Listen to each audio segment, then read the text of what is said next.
Big smile, Maud, hi.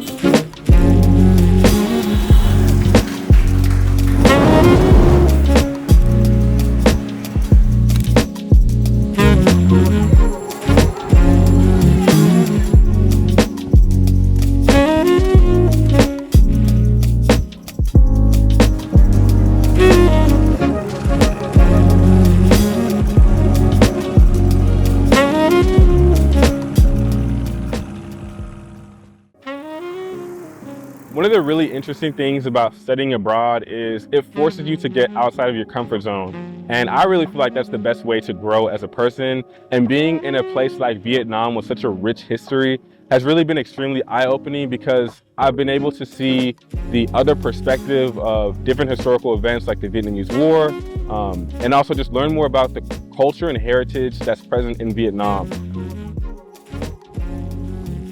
Being able to walk around phenomenal places like the Independence Palace and traveling to smaller cities like Hoi An has really opened my eyes and really enabled me to learn from other people's experiences. And I think that's something that's been really transformational to me.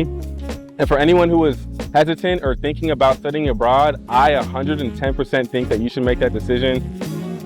I think it's something that can really alter your perspective and change the way you see the world and also change the way you see yourself. This has blown every expectation I could have had out of the water. This is one of the most meaningful experiences I've had in my life, and I've been here for 3 days, right?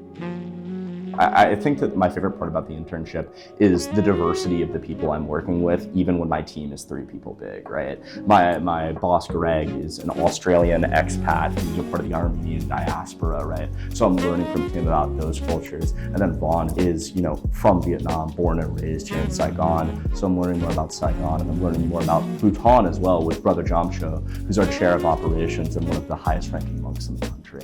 So I'm learning so much about the entire world, not just Vietnam, and not just, countries that are prevalent here in Vietnam, but I'm learning about Bhutan and Australia and all of these other places that just simply wouldn't have been possible if I had done anything else. So my internship has been the highlight of my experience here in Vietnam, even 3 days ago.